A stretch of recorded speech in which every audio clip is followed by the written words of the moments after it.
Okay. After doing this basic concept of thermodynamics, that is system surrounding a state, अब हम first law of thermodynamics यानी कि the first principle which explains about the energy transformation during any physical and chemical process उसके बारे में पढ़ेंगे। तो हमने कहा बेसिक एनर्जी से कहानी शुरू करें ताकि समझा सके। तो ये लफ्ज यहाँ भी आ गया था, समझाने का टाइम आ गया।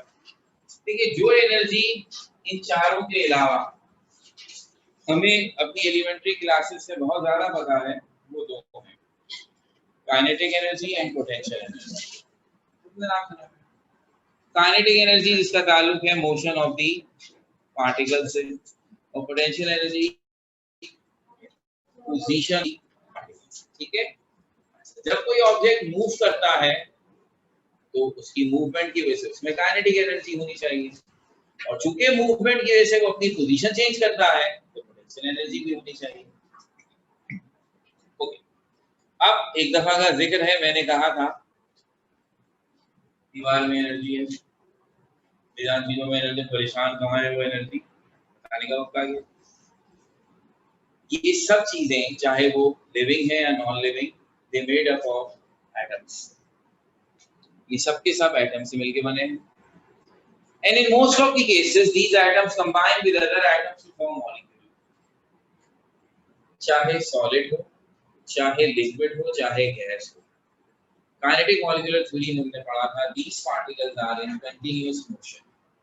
गैसेस में ये मोशन बेहद फ्री है, लिक्विड में ये अपने एक दूसरे के ऊपर स्लिप ओवर हो रहे हैं, और सॉलिड में अपनी जगह पर वाइब्रेट कर रहे हैं।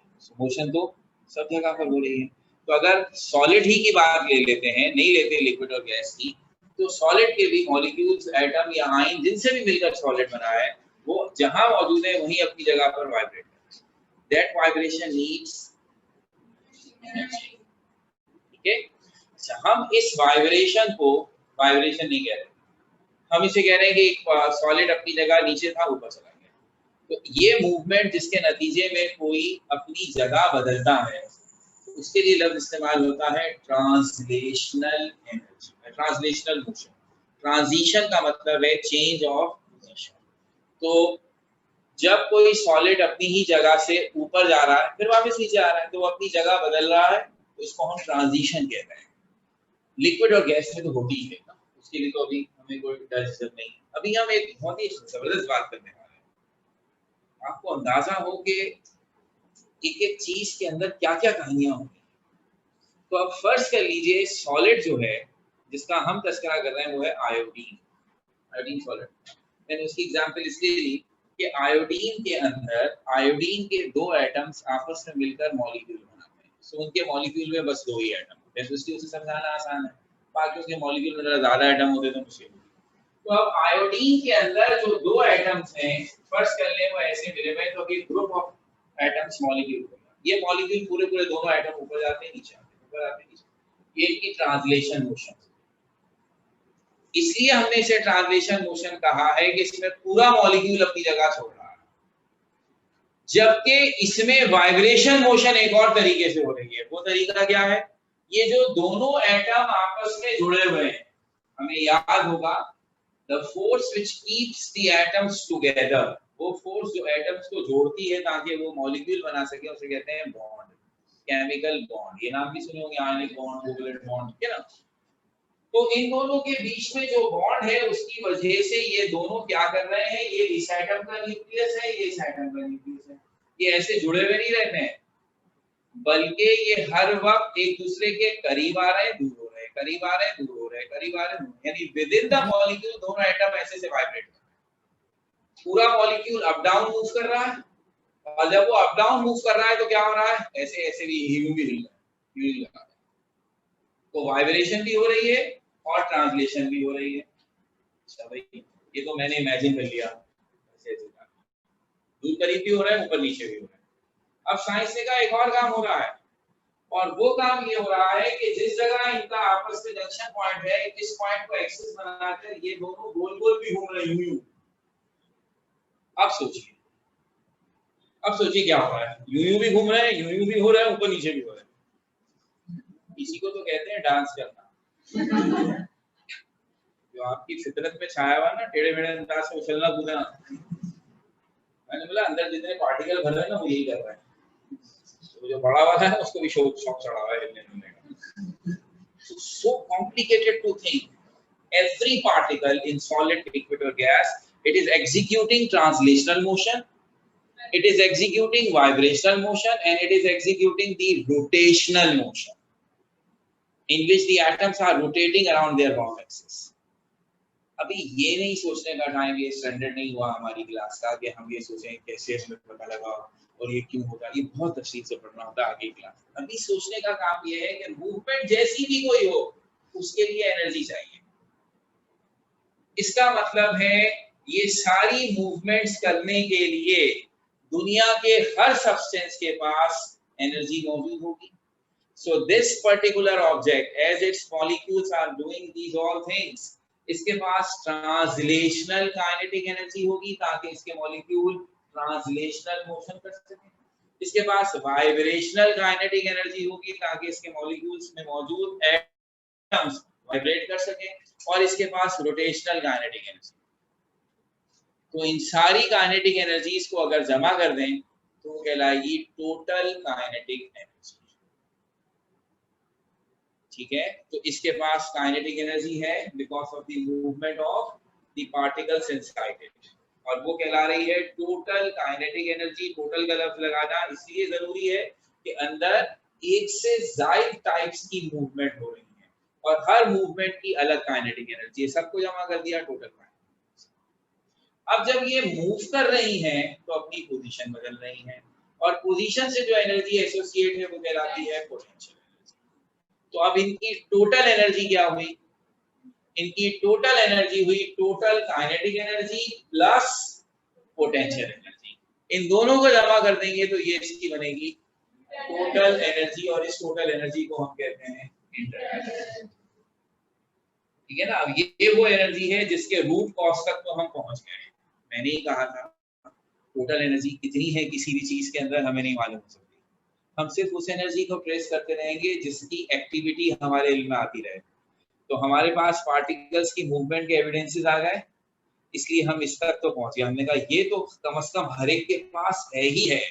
अब और कोई खुफिया एनर्जी भी भरी हुई तो वो हमें नहीं पता, लेकिन ये तय हो गया कि इंटरनल एनर्जी तो हर एक के पास है ही, इस पे तो कोई इनकार कर ही नहीं सकता, because everything is made up of particles and these particles are doing motion, और उस मोशन की वजह से they possess certain kinetic energy as well as. ये एनर्जी इंटरनल एनर्जी कहलाती है, और इसका एस्टिमेशन हमें टेम्परेचर के जरिए पता चलता है। यानी अगर आपको ये पूछ लेता कि ये पार्टिकल्स इतनी सारी मूवमेंट करते हैं तो एनर्जी आती कहां से है इनके पास, तो the force of energy is temperature, the heat around us. सूरज हमें दे रहा है ना ये रोशनी, ये सारी हीट, बाकी भी छोटी छोटी चीजें दे रही है लेकिन प्राइम सोर्स तो वही है। तो ये टेम्परेचर कमरे का है 35, 25, 20 whatever, that determines the level of heat inside this room. So that determines the average kinetic energy of every particles in this room. हम सब के अंदर जितने भी एटम हैं उन सब की टोटल काइनेटिक एनर्जी इसी टेम्परेचर। सबूत, अगर मैं ये टेम्परेचर कम कर दूं तो याद है ये काम हमने 4 स्लॉ में बड़ी तफसील से डिस्कस किया। अगर मैं ये टेम्परेचर कम कर दूं, करते करते करते करते करते मैं टेम्परेचर 0 कर दूं, 0 का मतलब 0 डिग्री सेंटीग्रेड नहीं, 0 केल्विन। तो इसका क्या मतलब था? हीट खत्म। हीट खत्म मींस काइनेटिक एनर्जी खत्म, पोटेंशियल एनर्जी खत्म। तो फिर there will be no movement at all. फिर कोई दुनिया में उस वक्त गैस होने का तो सवाल ही पैदा नहीं होता। गैस के लिए तो जरूरी है पार्टिकल मूव करें, और वो भी फ्रीडम के साथ। लिक्विड भी नहीं हो सकता क्योंकि उसमें भी पार्टिकल्स रिवॉल्व होते हैं। देखा जाए तो सॉलिड भी नहीं हो सकता, ऐसा सॉलिड जिसके पार्टिकल वाइब्रेट कर रहा हो। उस वक्त जो सॉलिड होगा, सारी दुनिया जिस फेज में हो जाएगी वो फेज होगी जो है तो सॉलिड, बट एक स्पेशल फीचर के साथ के particles are not vibrating at all, because energy है ही नहीं। कितना बड़ा चैलेंज हो गया था ये बात किसने हमसे कही थी 1770 में चार्ल्स ने।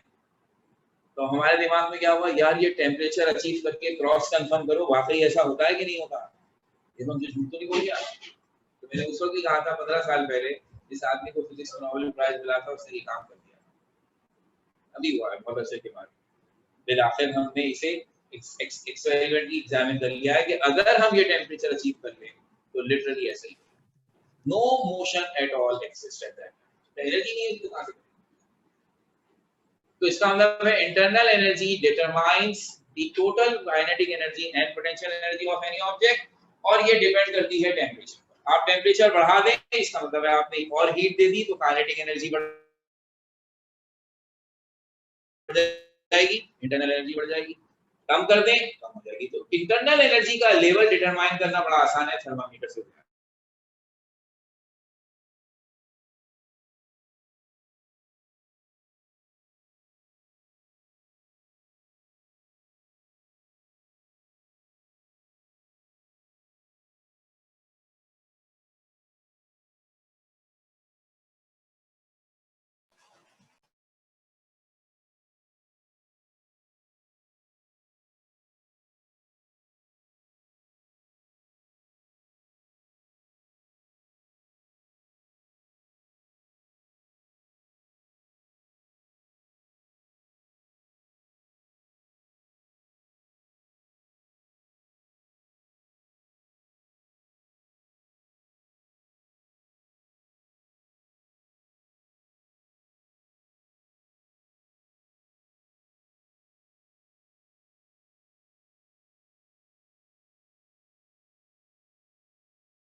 Okay, the definition is it is the total kinetic energy and potential energy of the system। और फिर ब्रैकेट में हमने total kinetic energy की explanation दे दी कि total kinetic energy से मुराद है sum of translational, vibrational and rotational kinetic energy, जिसे हम कैपिटल ई से जाहिर करते हैं और ये टेम्परेचर पे डिपेंड है। ये है इसके बारे में छोटी सी अहम बात। और अब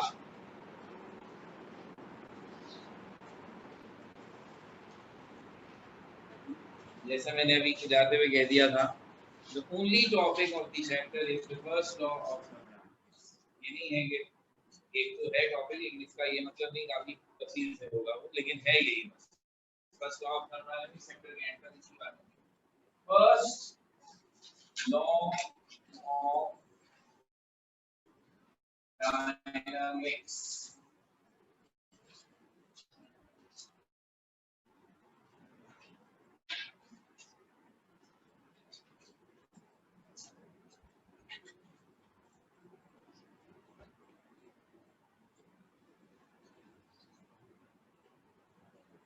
कैसे इसको हम स्टेटमेंट लिखेंगे। First law of thermodynamics can be stated as law of conservation of energy।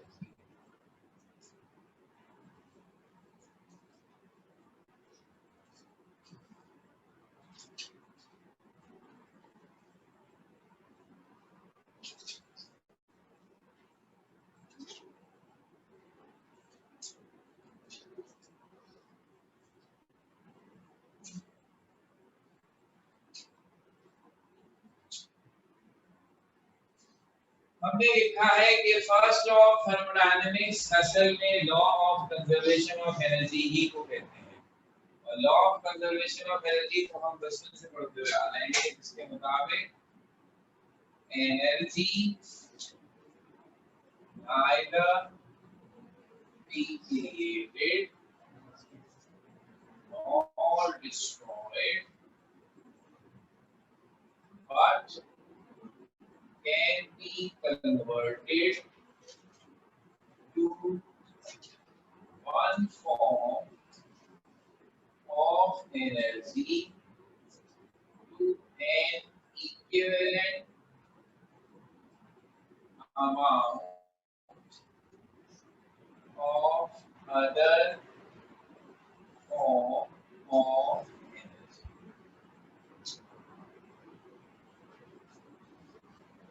हम ना एनर्जी को पैदा कर सकते हैं ना उसे डिस्ट्रॉय कर सकते हैं। हम क्या कर सकते हैं, हम एनर्जी को एक फॉर्म से उतने ही अमाउंट की एनर्जी में कन्वर्ट कर सकते हैं। यानी टोटल अमाउंट चेंज नहीं होगा, सिर्फ एनर्जी की फॉर्म चेंज हो जाएगी।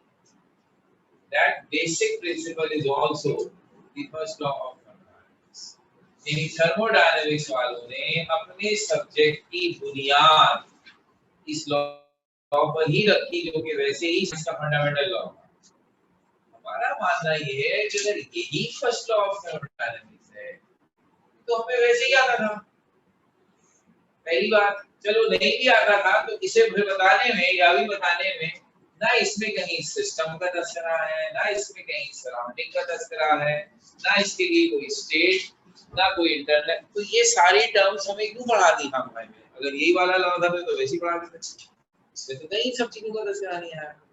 अब ये है law of conservation of energy, जिसे थर्मोडायनामिक्स वालों ने अडॉप्ट किया एज देयर फंडामेंटल प्रिंसिपल। तो अभी हमने इसकी वो स्टेटमेंट लिखी जो जनरल स्टेटमेंट है। अब हम इस बात को अपने थर्मोडायनेमिक्स की सिचुएशन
हुई तो आप ये नहीं कहेंगे एनर्जी खत्म हो गई, वो सिस्टम से निकल गई तो कहाँ चली गई, सराउंडिंग में। तो जितनी एनर्जी सिस्टम से माइनस हुई होगी उतनी एनर्जी सराउंडिंग में ऐड हो गई होगी।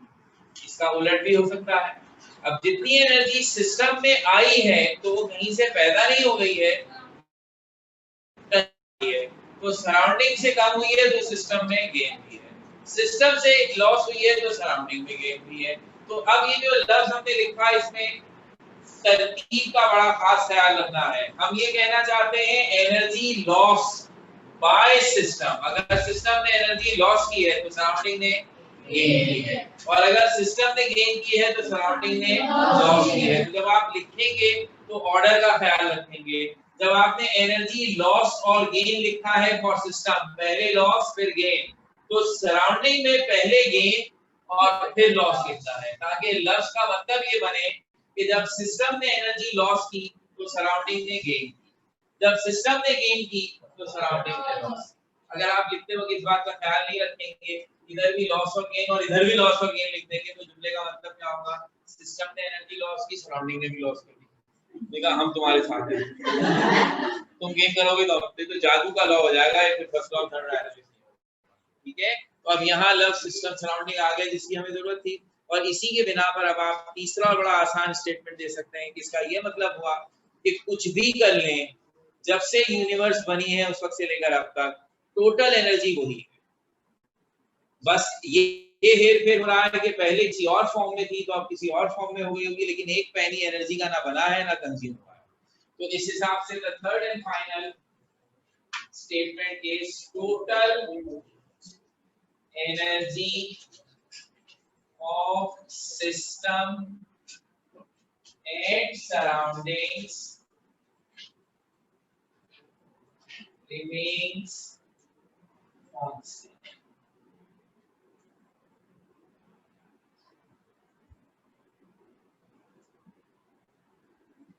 तो सिस्टम और सराउंडिंग की टोटल एनर्जी, टोटल हमेशा सेम रहेगा, सिस्टम कम हुआ सराउंडिंग ज्यादा हो गया, मगर टोटल रिमेन्स सेम।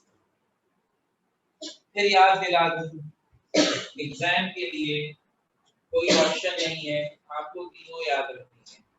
लिखते वक्त आप इसमें से दो लिख दें, एक लिख दें, वो आपकी मर्जी है। याद तीनों इसलिए करनी है कि सपोज आपने सिर्फ ये याद कर ली और हमने इन दो में किसी स्टेटमेंट को एमसीक्यू में दे दिया तो भी आप कर जाएंगे, तो आपके नॉलेज में तीनों स्टेटमेंट होनी चाहिए। ठीक है, अब इसकी मैथमेटिकल फॉर्म बनाएंगे ताकि फर्स्ट लॉ ऑफ थर्मोडायनामिक्स का एक वर्किंग फार्मूला आ जाए, जैसे और लॉस का आया है। यहाँ डायरेक्टली प्रोपोर्शनल इनवर्सली प्रोपोर्शनल तो है नहीं कि वो ग्राफ और वो सब की ढकोसलेबाजी होगी, सिचुएशन दूसरी है। तो अब ये काम इंशाल्लाह हम करते हैं अपनी अगली क्लास में। Thank you. टेस्ट आपका आज